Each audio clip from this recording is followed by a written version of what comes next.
Meet you. I'm Jamali. How you doing, Jamali? Ruben Israel. Nice to meet you. Nice to meet you, Ruben. So how you been?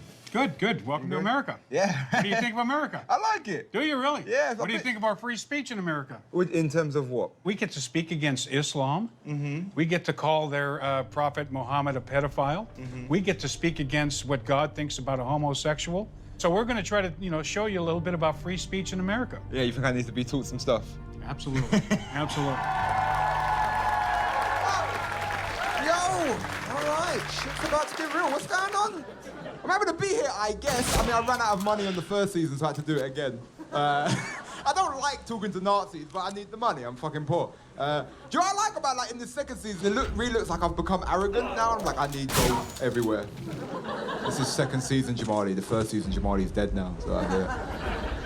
So basically, in this episode, right, I hang out with this guy called Ruben Israel, right? Now, basically, Ruben Israel, he's like a preacher, right? A street preacher. Some say a radical street preacher. Me, right? And he basically goes out in the streets of New Orleans and he goes and he protests this sort of thing called Southern Decadence, which is like a week-long party. He's weird because he's against gay people, but he has like a big biker moustache. Like if you saw him in leather in a gay club, you go, yeah, fair enough, right? You know what I'm saying? This particular weekend, there's an event called Southern Decadence. Decadence is filth, wickedness, and abomination. And so when you have an event that has this, guys like me are involved. And what's the reaction you can expect? Well, the reaction that we hope for is repentance. Otherwise, we believe that there is a judgment, a venereal disease, herpes, AIDS, gonorrhea. That's a high-risk group when you're a homosexual. Yeah, but other groups get those diseases as well. They are a higher-risk group. We're not your regular TV evangelists that have a nice smile. What do you think about those guys? I think, believe it or not, we preach to them just as much as we preach against sin in the street. We don't just pick on homosexuals. I'm an equal opportunity preacher. Anyone can get If you got a heartbeat, then chances are you got a problem with covered. God. I have more of an issue with Christianity than when I do homos. Most Christians are a bunch of hypocrites. Their life is filled with pornography, masturbation. What would be the punishment for masturbation? Jesus said, chop your hand off. Chop your hand for masturbation? That's what Jesus said. If your hand offends you, chop it off. Damn. Antifa as well? You don't like Antifa? No. Why'd you hate Antifa? You got 20 minutes? We got You time. want it alphabetically or We what? got time. Well, they're just a bunch of little crybabies. Yeah, okay, so Antifa going to hell? If they don't repent. Yeah, man, they're cooking. This video is part 2 of a 3-part series. You will find the link to part 1 in the description below.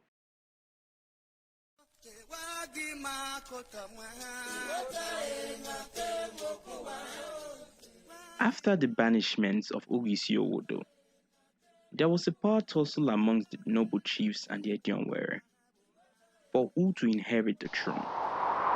The people of Ogbodomigbodo instead decided to elect the next leader. Ogbodomigbodo was to become a republic. Evian, an Hodian who killed the Osoga, was elected and proclaimed Okaevo, which means the head of state. He became the prime minister of Ogbodomigbodo and was loved during his reign. That's until he tried to make his son, Ogiaenwe, his successor. Previously, we looked at how the Proto-Yoruboid people emigrated from the Niger-Benue confluence, with some of them settling down in Ile-Ife, where a civil war would be fought, which resulted in the birth of the Oduduwa dynasty. It's quite difficult to express how influential Ife became during its classical period. For almost 500 years, Ile-Ife was the most powerful polity in its region of the West African rainforest. Being the first urbanized city-state in the Yoruba heartland, Ife was able to quickly expand further than any of its previous mega houses had ever reached. So you may ask yourself, how did Ife become so powerful?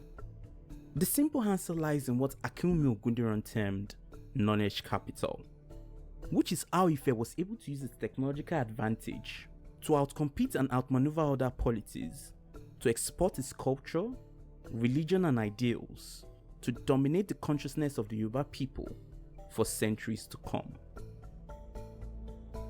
Beads have always been a symbol of authority to the Yorubas and their Yoruboid ancestors. Beads are usually worn on the wrist and neck and were used to make crowns, which signifies a person's political office or religious position. They were usually made from jasper rocks, which were imported into the Yoruba world through the Mush Niger area. These rocks were then worked down into beads before being sold. The process of producing jasper beads was very labor intensive, involving mining, transportation and polishing.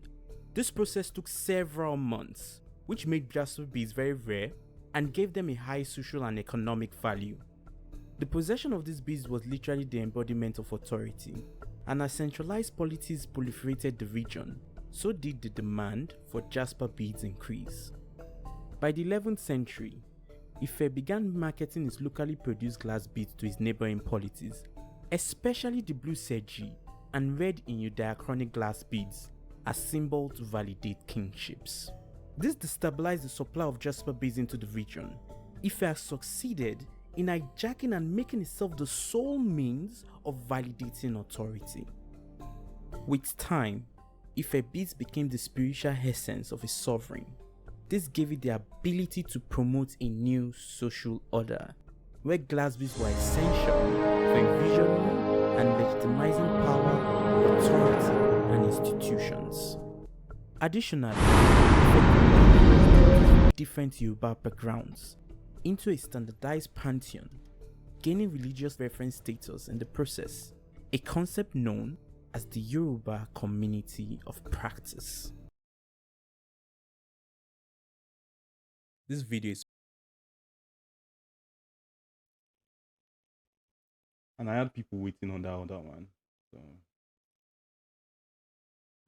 on January 20th, 2025, at the President Donald Trump inauguration, Elon Musk did a bizarre, to say the least, gesture that was all too reminiscent of an infamous political movement of the recent past. It doesn't help him that he's now associated with Donald Trump, who has been associated in the zeitgeist with either the second coming of Adolf Hitler or an over-exaggerated connection, either way. Those on the left are definitely screaming, "Ah, hail nah," now, while those on the right are sort of giving. There's a way to make an entrance. My desk. And law enforcement would be changed forever.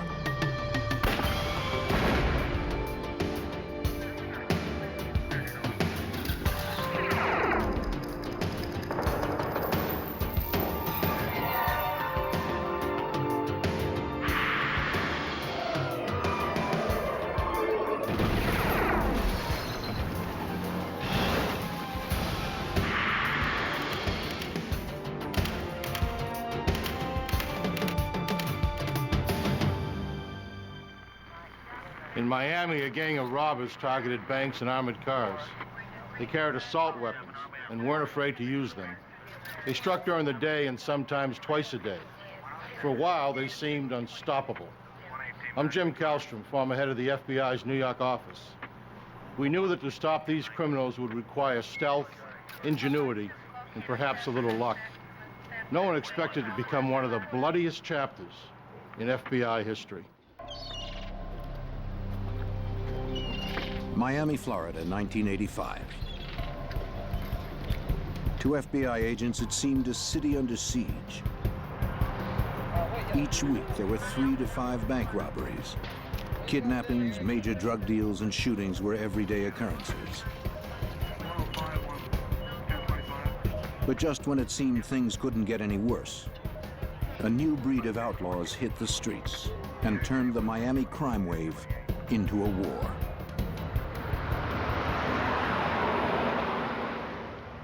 On October 8th, an armored car courier made a scheduled pickup at a steak and ale restaurant. The driver waited for his partner to return, unaware that 2 heavily armed men were also waiting nearby.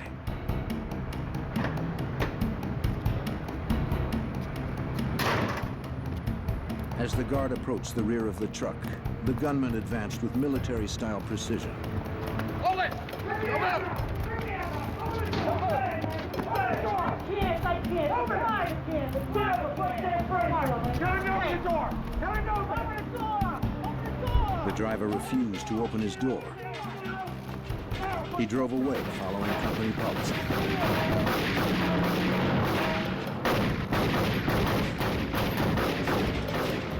The subjects retreated to a getaway car and attempted to camouflage their escape with a military-issue smoke grenade. The Metro-Dade County Police and the FBI responded to the scene. Robberies of armored cars and banks fall under FBI jurisdiction. The supervisor of the Miami FBI's Violent Crimes Unit was Special Agent Gordon McNeil. There were basically no clues as far as who these individuals were. We had absolutely no idea, no way to go. No one had seen them. Black boots, faces, and wore gloves on both hands. One piece of information witnesses did find was the license number of the getaway car. Hey, Agents checked the number and learned the car had been stolen a month before.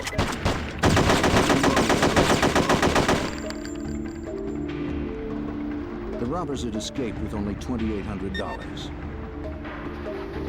But their use of military weapons and commando tactics convinced Agent McNeil they would probably strike somewhere in Miami again.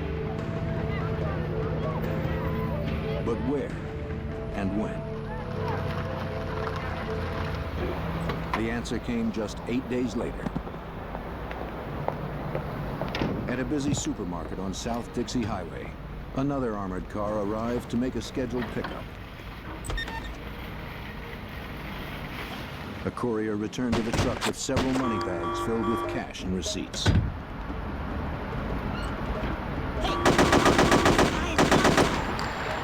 He never saw the car that came around the corner.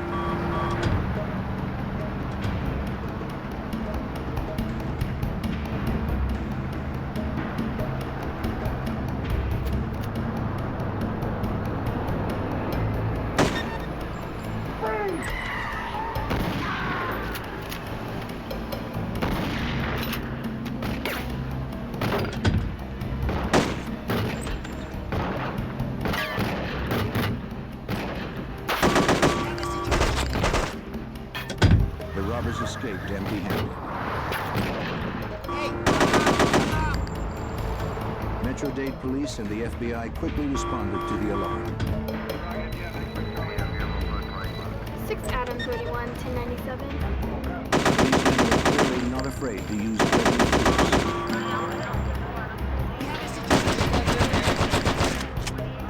The courier would later die from While he was taken to the hospital, agents interviewed his partner. As he described the gunmen, it quickly became obvious they were probably the same men responsible for the previous robbery at the Steak and Ale restaurant. There was no money taken in that particular robbery. Shots fired. So the ante was still going up there as far as I was concerned because of the continued use of violence by these two individuals. Ballistics evidence would further confirm the connection between the two robberies. Investigators found double-aught buckshot from a 12-gauge shotgun, 45 caliber bullet casings, and 223 shell casings. The 223s seemed most significant. And the identification division of the firearms unit of the FBI laboratory compared those two shell casings and said they were fired from the same weapon. So we definitely had a link now between the Winn-Dixie attempt and the Steak and Ale robbery. Two violent robberies were linked to the same masked gunman, but there were no leads to their identities. Because they had not scored any cash at the Winn-Dixie robbery and so little at the Steak and Ale, investigators were certain they would soon strike again. 2 weeks later, on Friday, November 8th, a third robbery occurred. This time a bank job at the Florida National Bank. As a teller and a guard walked from the main building to the drive-thru, two masked gunmen emerged from a car.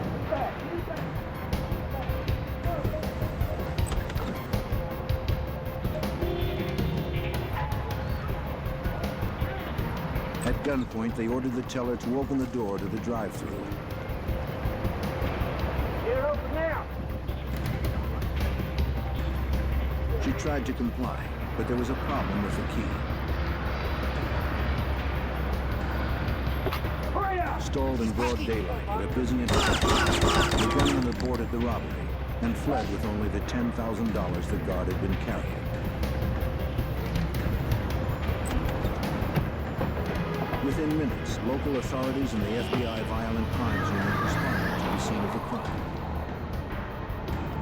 Just a few blocks away from the two previous robberies. This pattern was starting to develop that all these crimes were happening in the same general area along U.S. Highway number 1. FBI interviews with the bank employees confirmed that the robbers were the same pair who'd hit the armored cars. Maybe they figured a drive-through bank would be less heavily fortified than armored cars, easier sources of cash. There was no higher priority in this case. We had to find these guys, and we had to get them off the street before they killed more innocent people. But just an hour and a half later, they hit the Professional Savings Bank only 18 blocks away. Get your hands up. Get your hands up. Get on over there. Get out of there. On the ground now. Get out now. Get out. Get out. You, come on over here. Come on. You, come on. The robbers quickly took control of the lobby. At gunpoint, both customers and employees quickly followed their orders. With their masks and high-powered weapons, no one doubted they meant business. Leave immediately.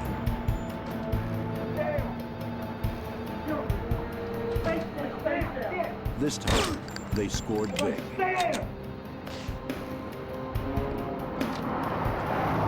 They raced off with over $41,000, delivered earlier that day by Wells Fargo. They escaped in yet another getaway car, a Chevy Monte Carlo. Witnesses had little to tell agents. The robbers had entered quickly and forced everyone down on the floor where they couldn't see what was going on.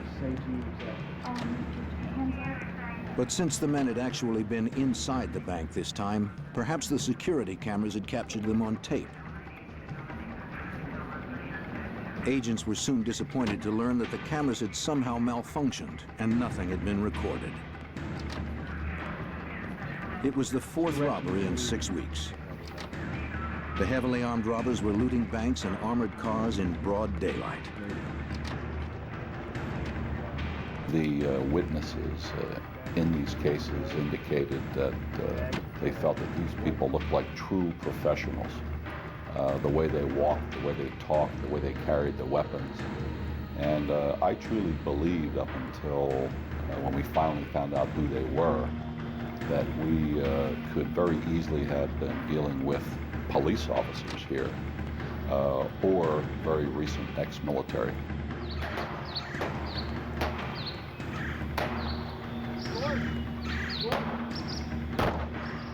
With such violent criminals on the loose, agents honed their own skills on the firing range. They worked the case relentlessly, exchanging whatever slim leads they had. But nothing panned out. 2 months went by without another robbery, and still there were no leads.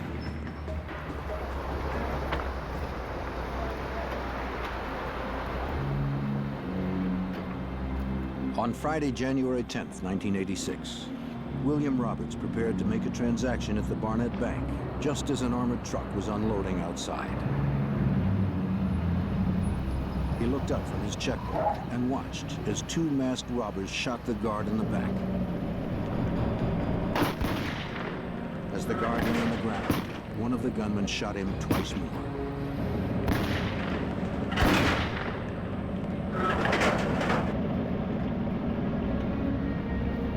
This was the robbers' 5th hit in just 3 months, and another big hit.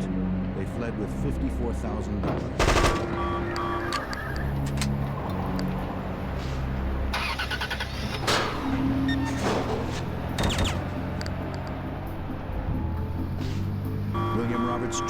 ran for blocks. Though he maintained a safe distance, Roberts worried the thieves knew he was followed.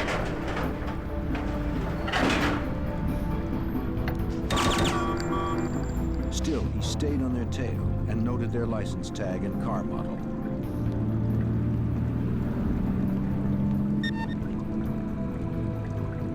He tracked them to a parking lot where they pulled in next to a white pickup truck.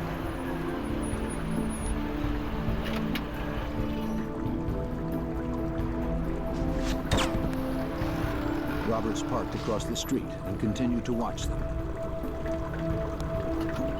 He noted the make and model of the pickup truck, but could not see the tag number. After driving off, Roberts would flag down an officer and tell him the story.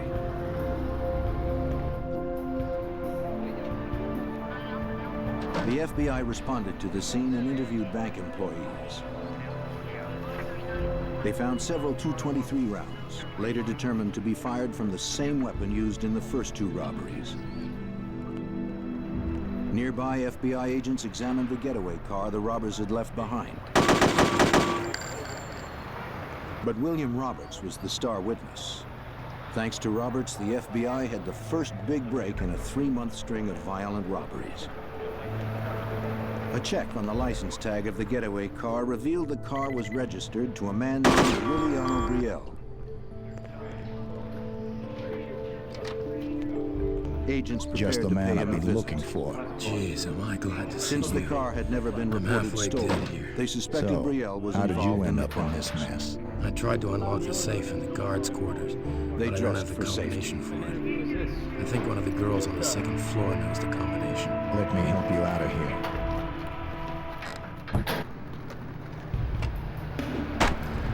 In Miami, the FBI had been tracking 2 masked gunmen who had been robbing armored cars and banks, already killing 1 guard. Now agents had located the registered owner of one of the getaway cars. On January 14th, Special Agent Morales and a partner arrived at the home of Aureliano Brielle, the registered owner of the car. A woman opened the door. Special Agent Morales now works undercover and wears a hood to protect his identity. She asked me if I was there about her son. And I said, yes, I was, as a matter of fact. She said, well, my son Emilio has been missing. Mrs. Brielle's husband came to the door and they invited the agents to come into the house.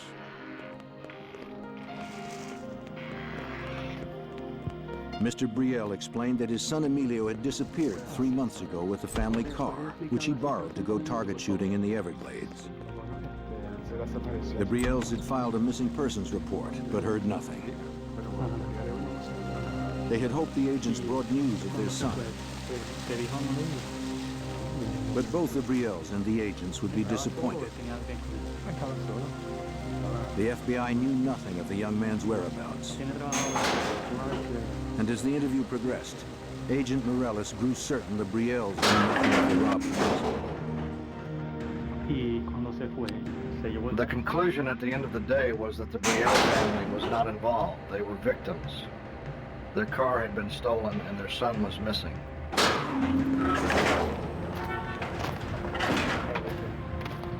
The Metro-Dade Police Department processed the Brielle's car, with FBI agents observing. But evidence technicians found no fingerprints or anything else to advance the case. The next 2 months were quiet again, though the robbers remained on the loose. Agents worked other cases as they continued to mine every possible resource for clues. Then on March 14th, Special Agent Ben Grogan told the skeptical Agent Morales about a newspaper article he believed was related to the case. Next heist. I guarantee it. That car right The there. article reported the attempted murder of a man named Jose Collazo 2 days earlier. 2 men had shot Collazo multiple times. Then they had stolen his gun and his car, a black 1982 Chevy Monte Carlo. Guarantee I'm right.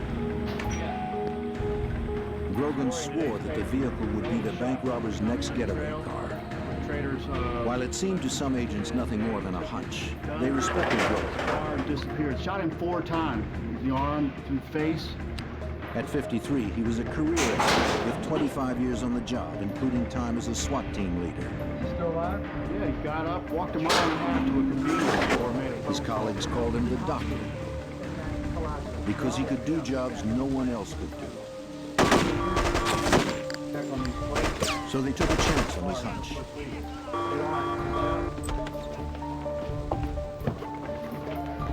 Mr. Collazo, tell me what happened. Grogan and another agent visited Collazo in the hospital. Two white men. Collazo was in rough shape, with wounds to the side of his head, his arm, and his back. But he managed to tell the story of his nightmarish afternoon in the Everglades. Collazo had gone to a recreational trail near a lake, where gun owners often practice target shooting. He was firing his .22 when 2 men drove up beside him. How you doing?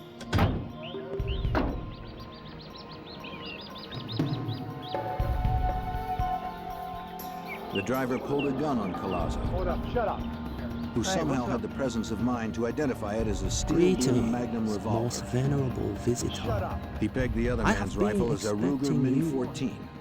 I believe you have something for me. Here When the you are. assailants demanded In Collazo's return, guns, tell me car, how and I wallet, get close he to complied. Lee Han. Ah. Just as the Now back on force up. has several entries to Back up. withstand, so there is more than one way Back up. to gain access to the lair But they of shot the him several Lord. times anyway. You can At find close him range. in his headquarters, where he is most secure, guarded by Tsu, his trusted personal bodyguard. Go through the secret passage in the basement. Interesting. Any other suggestions? It is Then they man left, that can make the taking way Collazo's Monte great, Carlo and their own not the F-150 way that pickup can truck. make man great. You can choose another path to Lee Hall by means of As deception. they drove off, they believed Collazo This was dead. small flask with white powder has great potency. A leader is always weakest He was just waiting when until his the shooters guard were is gone. down. The man you are looking for Then he would rally will what be little strength he eating had at the to survive. restaurant.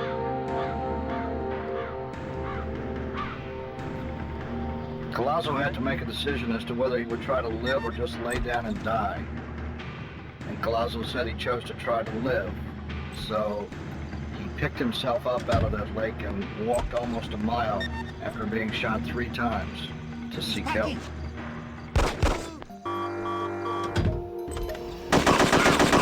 Best break in the case so far. He provided the single clue no representation could offer. A description of the suspects' faces. They had not been in the assault. Using Collazo's description, a Dade County police artist drew composite sketches of his assailants.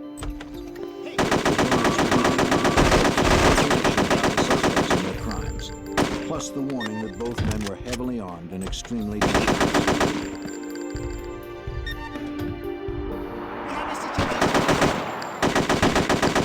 Retired Special Agent John Hannon, a 22-year FBI veteran then assigned to the Violent Crimes Unit. Collazo was able to give a description of the guys. Hey! They told us about the white pickup truck.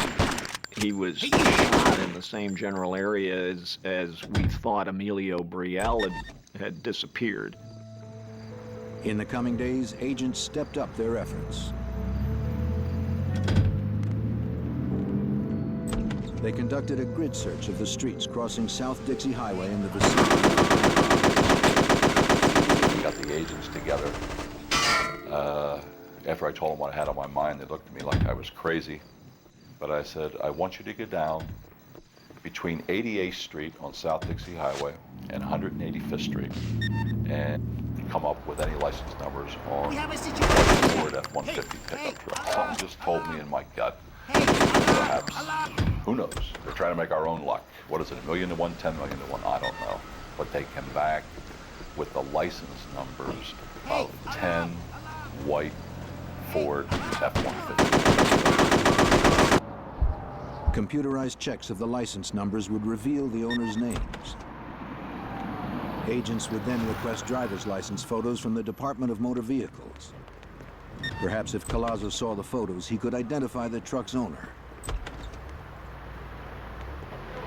But in 1986, technology was slow, and before the photos came back from the DMV, the robbers struck again. On Wednesday, March 19th, just 1 week after Collazo's assault.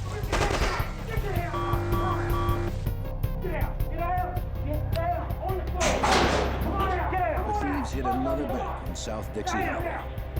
Back up. Get out. Come on, get out. Give me the bag. It was their 6th hit in 5 months. Give me the money. Put your face down. Be quiet. One kept the terrified customers at bay. The other looted money from a teller. Stand, everybody. Go, move. Or look out. The men escaped with over $8,000 in cash.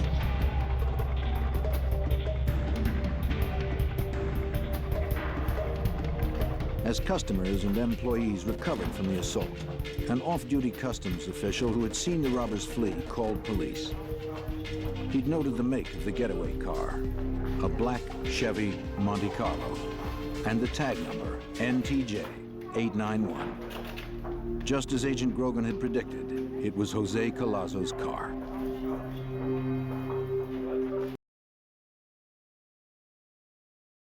The last question by Isaac Asimov is one of... You fool! Warren is dead.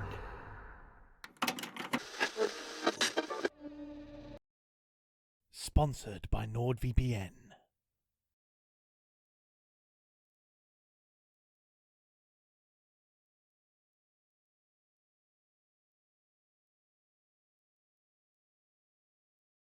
What is real horror? Now, I know that seems like a pretentious question, especially seeing as I'm a history channel and not a movie review channel. But it's a question I think that's worth asking at least, and I promise you I have a point, a historical point. When you go to see a horror movie, you are purposefully indulging in the experience of a negative emotion. It's a form of psychological masochism that triggers a rush of fight or flight adrenaline or stimulates the intellect by giving the audience a heightened sense of comprehension, a higher state of being in a way, in the face of brutal, uncompromising trauma, forcing the viewer to rationalize and analyze something